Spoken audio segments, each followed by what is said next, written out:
Adani enterprises को देखिए sir, Adani ports को माफ़ कीजिए, आज खबर आई है कि इन्होंने एक और एक्विजिशन किया है, कानपुर फर्टिलाइज़र एंड केमिकल्स, जिसे हम KFCL के नाम से जानते हैं।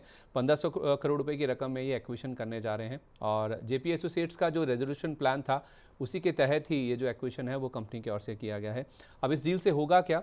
इस डील से अदानी पोर्ट्स को उत्तर भारत में जो इनलैंड लॉजिस्टिक्स नेटवर्क है उसको काफ़ी बड़ा बूस्ट मिलता हुआ नजर आएगा, क्योंकि डील के तहत कंपनी को कानपुर में लैंड का कंट्रोल भी मिलेगा, जिससे ये कंपनी बड़ा लॉजिस्टिक पार्क बना सकती है। वेयरहाउसिंग हब लगाने का भी काफ़ी अच्छा मौका है इनके पास, जो कि लोकेशन है जिस तरह की इस कंपनी की।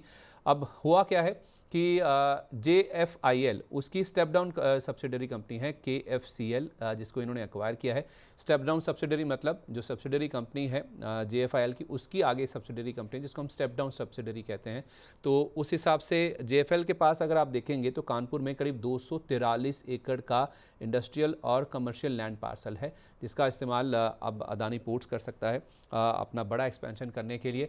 सर, कल भी खबर आई थी कि अदानी पावर ने JP पावर और एक और इनका एसेट है, थर्मल एसेट है, चर्क पावर प्लांट करके, उसको खरीदा था। तो अब ये जो एक्विजिशन है वो कंप्लीट होता हुआ दिख रहा है। क्या ये ऑलरेडी फैक्टर्ड इन है या फिर इनके जो बेनिफिट्स हैं, जो एक्सपेंशन के फ़ायदे मिलने हैं, वो अगले फेज़ में स्टॉक्स में दिखेंगे?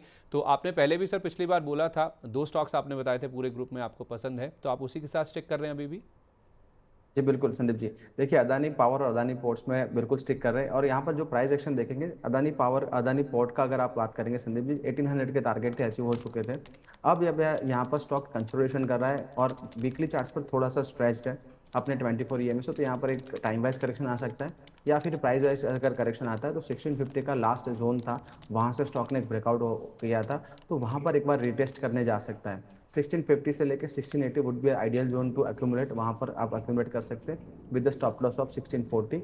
अगर यहाँ पर आपको नई एंट्री लेनी है, आपके पास ऑलरेडी पोजीशन है, 1750 का एक स्टॉप लॉस मेंटेन करके चल सकते हैं।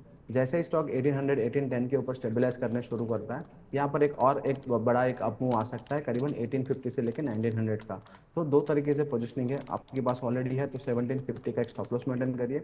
अगर बाय ऑन डिप करना है तो 1650 से लेकर 1680 का एक आइडियल जोन है with the stop loss of 1640।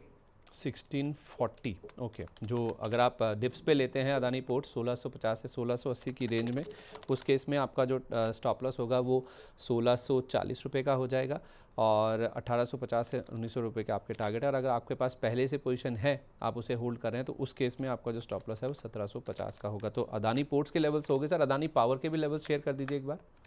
जी बिल्कुल। अदानी पावर में देखेंगे संदीप जी, काफ़ी बड़ी अच्छी रैली आई थी, और देखिए अप्रैल मंथ के अंदर आप देखेंगे तो काफ़ी बड़ा मूव रहा था। करीबन आप यहाँ पर मैं चार्ट्स पर देख रहा हूँ, करीबन 50% यानी 47% का मूव आया था, तो स्टॉक काफ़ी अच्छा चल चुका है। इसकी वजह से यहाँ पर स्टॉक में आप देखेंगे तो कंसोलिडेशन जोन चल रहा है।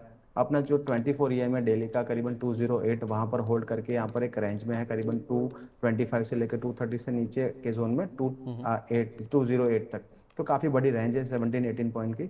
अब यहाँ पर 208 का एक स्टॉप लॉस आपका मेंटेन करना होगा अगर आप मोमेंटम ट्रेडर हैं। 208 के नीचे थोड़ा मोमेंटम वीक होगा और करीबन 195 का जोन यहाँ पर पॉसिबल है। तो यहाँ पर अगर ब्रेकआउट आता है 225 के ऊपर तो आप फ्रेश एंट्री करिए, या फिर आपके पास ऑलरेडी पोजीशन है 208 का एक स्टॉप लॉस रखिए। बाय ऑन डिप करना है तो 190 195 का एक जोन है, वहां पर एक अच्छी पॉसिबिलिटी है एक्यूमुलेट करने की with the stop loss of 185। हाल फिलहाल अगर रेंज में है, आपको अगर यहाँ से ट्रेड मोमेंटम नहीं मिल सकता, अगर एंट्री करनी है तो 225 के ऊपर कर सकते हैं। हाल फिलहाल अवॉइड की सलाह रहेगी फ्रेश एंट्री के लिए। तो 225 के ऊपर अगर आप खरीदते हैं तो फिर आपका स्टॉप लॉस 208 का हो गया। और अगर आप नीचे में खरीदते हैं 190 के आसपास आपने बोला जी, 190 टू 195 का एक अच्छा जोन है संदीप जी। तो उस केस में 185 का स्टॉप लॉस है। इन दोनों केसेस में सर टारगेट क्या है ऊपर की तरफ? देखिए, आगे यहाँ से अगर ब्रेकआउट करता है संदीप जी तो करीबन 240 का एक टारगेट फर्स्ट टारगेट बनेगा, जो उन्होंने उनका जो एक स्विंग हाई है जो यहाँ पे रिसेंटली हाई बना है, और उसके ऊपर तो अनचार्टेड टेरिटरी है, तो उसके ऊपर आप और 5-10% का एक रैली आ सकता है।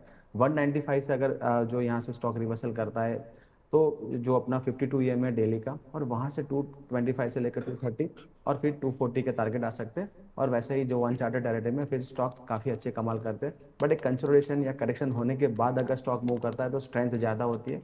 यहाँ अगर मोमेंटम कंटिन्यू करता है तो 240 से लेकर 250 के टारगेट पॉसिबल है। चलिए ठीक है।